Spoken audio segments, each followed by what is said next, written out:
Hello students, welcome to the Python series. In this video, let's see the looping construct, the while loop. Why we need a loop? Let's see with an example. Suppose I am asking you to print the first 5 natural numbers. Then you already know the print statement. You can just write print 1, print 2, etc. print 5. Then if I am asking you to produce the natural numbers up to 50, then it is a difficult task to write print 1, print 2, etc. up to print 50. So, we are doing the same statements again and again. This can be avoided with the help of loops, looping constructs. So, let's see. Suppose if you want to display numbers up to 1 lakh, then you can do that operation easily using this algorithm. Let's see the algorithm. First step is take a variable n and set it to 1. Take any variable and set it to 1. That is the beginning stage. Then print the value of n. That is the operation we need to do. We need to print the values. Then third operation step, increment the value of n by 1. So we are changing the loop variable. We are increasing the value so that it reach a destination. So then next step is repeat step 2 and 3 as long as n has a value less than or equal to 1 lakh. So this step 2 and 3 will continue till it reaches the 1 lakh. So in this way, with only these 4 steps you can do up to 1 lakh. Instead of writing it using simple print statement, you can carry out the same operation using this looping method. So repeating the same steps again and again until a condition satisfied. That is done by the looping construct. So let's see. In nature also you can see a lot of looping phenomena. When we look at the butterfly life cycle, you can see a looping there. So every programming language provides the looping constructs. We call it by the name looping or iteration. Iteration is the another name for looping. So looping means repeatedly executing the same code in the program. For that, Python provides two looping statements. One is while and another one is for loop. See, using this while loop or for loop, you can do all these types of looping in a program. For example, if you want to produce a pyramid like this or a series like this can be done with the help of this while loop or for loop. We just need to use the nested loop to produce such pyramids. So let's see one by one. Now let's start with the while loop.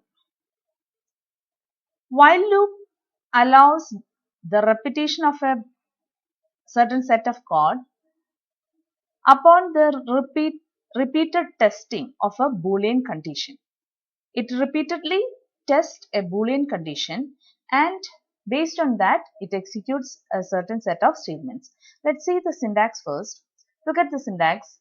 While keyword is used for the while loop, while, then after that you have to provide a condition.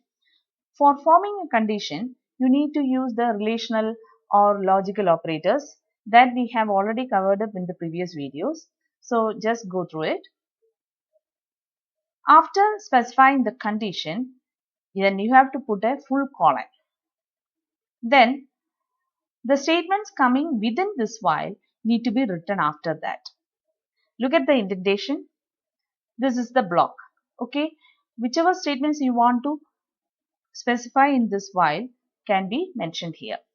Then another else part is there, but that is enclosed within square bracket. That means it is optional. If you want, you can give, otherwise no.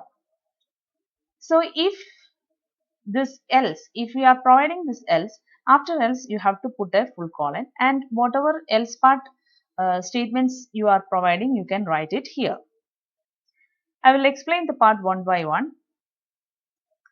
It first checks this condition. If the condition is true, it executes this statement block 1. Then again it goes and checks the condition. And if it is true, it again execute the block 1. In this way, it continue till the condition becomes false. When the condition becomes false, if the else part is provided, then it comes to the else part. Otherwise, it goes to the statement after this while loop. So, it first checks the condition, and if the condition is true, it executes the block 1. That means the block given after the while. And again comes back and checks this condition. It continue that process till this condition becomes false. So, once the condition becomes false, then if the else clause is provided, then that will be executed. Otherwise, it goes out of that loop. Then, if the condition at the beginning itself, if the condition is false, it won't execute the block 1. The block 1 block 1 is not even executed once if the condition is false. That is the while loop. Now, let's see some examples. Look at this example. I equals 1. Then I less than or equal to 10. That is the condition. While I less than or equal to 10. That is the condition provided. Then two statements are coming within this while loop. One is the print and another one is the increment operation. I equals I plus 1. So first I equals 1. Then definitely 1 is less than or equal to 10. That is true.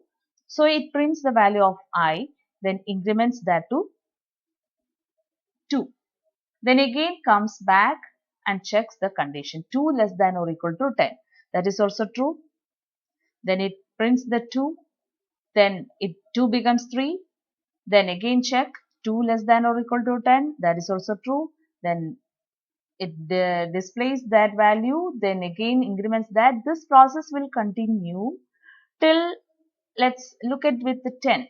10 less than or equal to 10. 10 is equal to 10. So that is true. Then it prints the value of 10. Then 10 that I becomes 11. And it comes to the condition and check 11 less than or equal to 10. 11 is not less than or equal to 10. So it produces a false value. So this expression becomes false. At that time, it goes out to the statement after this while. That means it goes, there is no statement after this, so nothing will happen in this program. So this is how the while loop works. About this loop, this I is the loop control variable. It reaches to the 10. That is the terminating point. If we are not incrementing this I, then it becomes an infinite loop. I will never reach this 10. So it continue that operation again and again and it becomes an infinite loop. So always avoid such situation. If that increment is not done, or if that variable we are using as the control variable, if it is not reaching the termination point, then the loop will keep on executing infinitely. So be very careful when doing this looping programs. In this case, when it becomes 11, condition of the while evaluates to false. So that is the terminating point. So the loop will stops at that point, and the output of this program is 1, 2, 3, 4, 5, 6, 7, 8, 9, 10. Now let's see another example. Here the same program, but extra one part we have added. The extra part is this else part. Here we have added the else part also in that.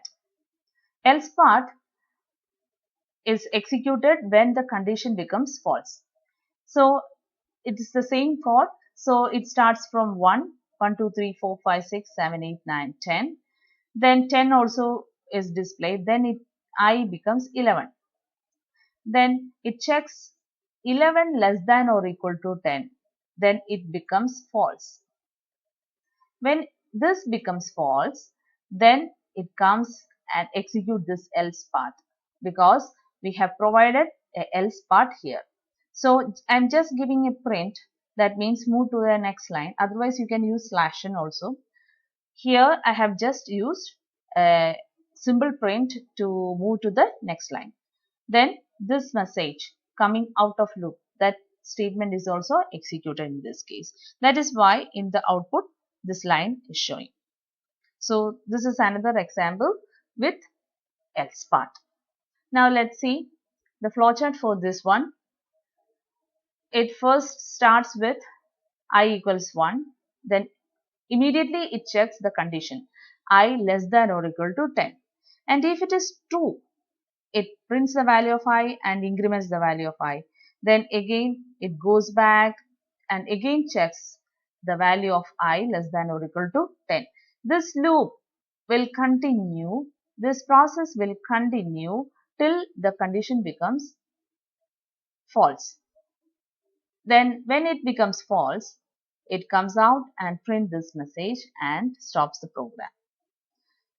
So this is looping. Now let's see some other example. Here, first example, a comma b equals 0 comma 1. Here an assignment operation is happening. So a is initialized with 0 and b is initialized with 1. Now a while loop is starting a less than or equal to 30. So a's value is 0 here. So 0 is less than or equal to 13, that is true. Then it prints the value of a. So let's see the output also. The 0 is printed. Then another assignment operation is happening here. A plus b. What is the value of a? 0. B is 1. 0 plus 1 is 1. Then comma a. What is the value of a? 0. So here a is getting the value 1. So 0 is changed and here a is getting the value 1 and b is getting the value of a. That means this b becomes 0. Then here next process, again it comes and checks a less than or equal to 13. Yes, definitely 1 is less than or equal to 13, that is true. So it prints the value of 1. Then 1 is printed. Then again it comes and assign the value a plus b, that is 1. 1 is assigned to a and the value of a is assigned to b, that is 1 is assigned to b. So b becomes 1 here and a is already 1 itself, so I am not changing that. Then again it comes and checks the loop a less than or equal to 13. So a is 1, 1 is less than or equal to 13, so it is also printed. Then again 1 plus 1, it becomes 2. So now the value is 2. 1 plus 1 is 2 and the value of a, b is assigned to a. So this becomes 1. So now the value of a is 2. Instead of 1 it is 2 and b is 1 itself. Okay, no need to change that. Next time, so then it again comes and checks 2 less than or equal to 13, that is true. So 2 is displayed and again the same process will happen. In this time 2 plus 1 it becomes 3 and the value of b is assigned to a. That means a becomes 1. In this way this process will continue. Okay, so this b becomes 1 and a becomes 3. So in this way when we continue the program you will get this output. So this is what happening in this case. Here an assignment is happening and a while loop is there. Only thing need to be remember is when an assignment is happening, it takes the initial value. Whatever initial value is there for A and B, that need to be assigned. Don't take the changed value. Okay, take the initial value, then it will become correct. So you will get the output like this. There is a slight change in the second program. In the second program, first statement, all these statements same. Last statement, there is a slight variation. Instead of this assignment in the same line, here that is split into two lines. So what will happen? This statement will execute and the value of that A is applied in the second statement here. A plus B, the changed value is applied to this B. So in this case, the process will continue like this and let's have a look at the variable 0 and 1 is assigned to A and B.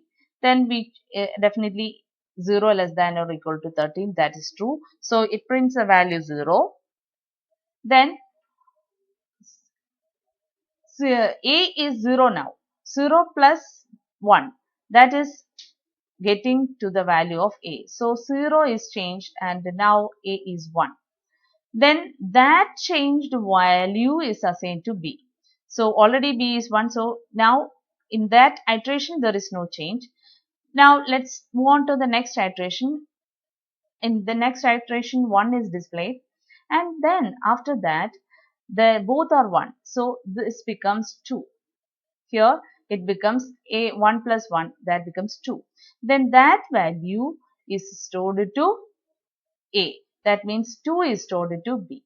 So A becomes 2 and B also becomes 2. So 2 is displayed and next iteration 2 plus 2 becomes 4. That is how this output comes. So what we need to remember is A comma B equals A plus B comma A. Here two assignments are happening in a single line. In that case, you need to take the initial values. Initial values means at the moment before we start the execution of this line.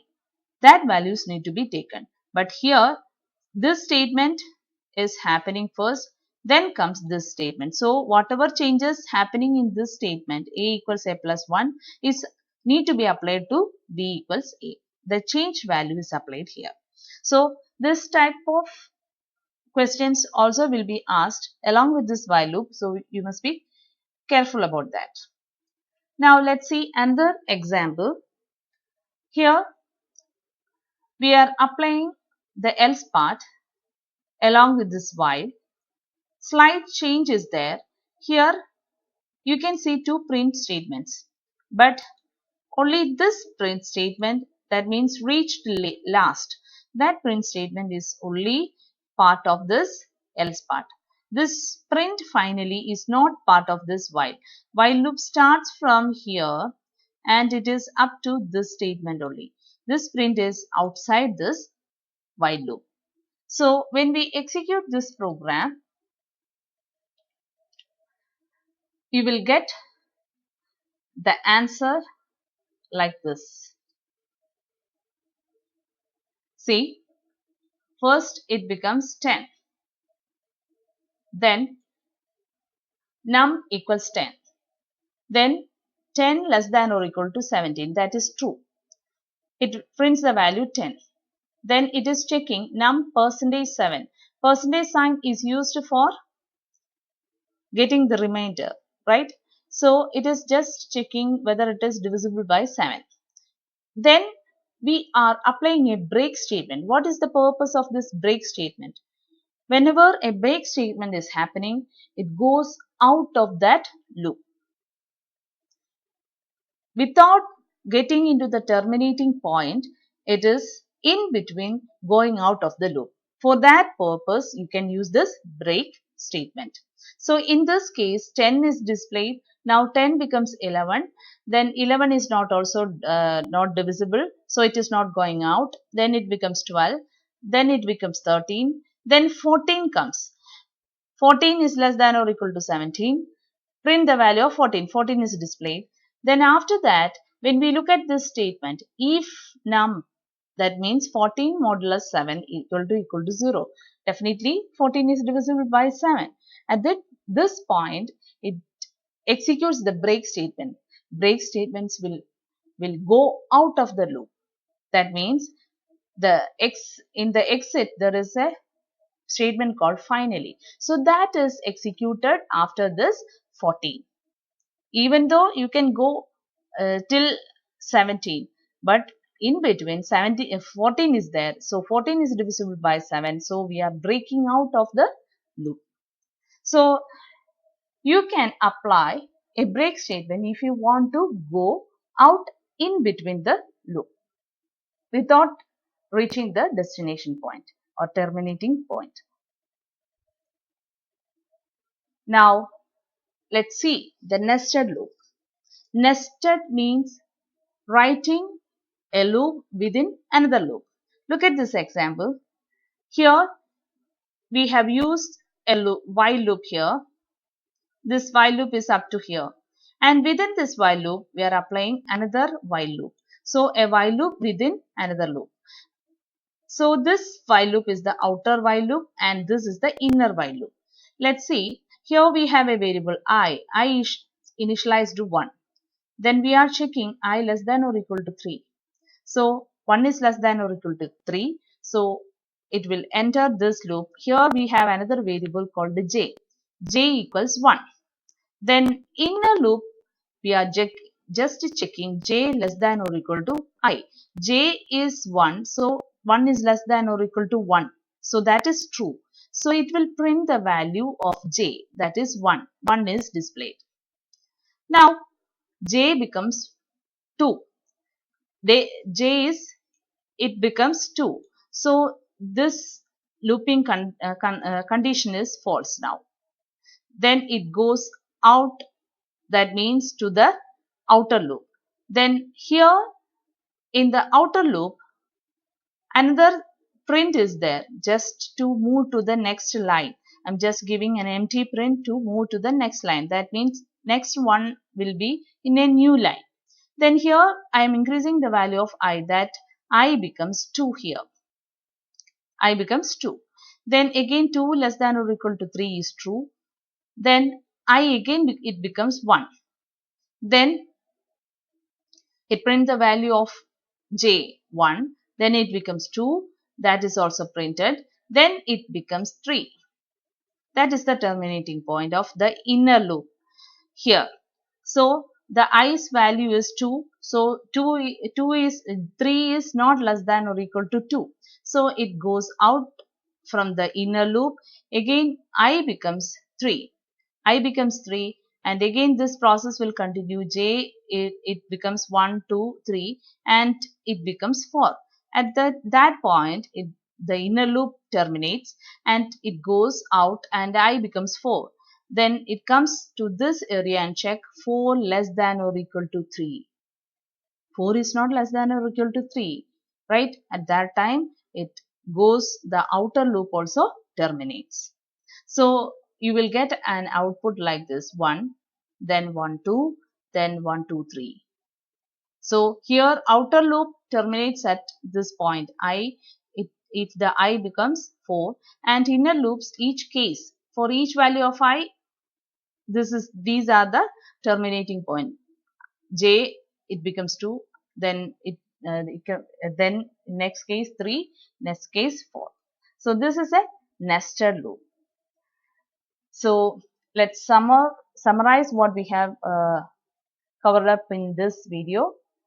A loop means it's a repeatedly executing the same code again and again, iterating to the same process, that is called looping. We have studied the while loop. It repeats based upon a repeatedly checking a Boolean condition. If the condition is true, it will execute, otherwise it goes out of that. If else statement is provided while coming out from the loop after the terminal point, then it will execute the else part. Otherwise, in between, if you are going out, else part is not executed. Then nested loop. Nested loop means while can have another loop, for loop or even another while loop. That formation is called a nested loop. So practice some questions. That's all in this video. Thank you.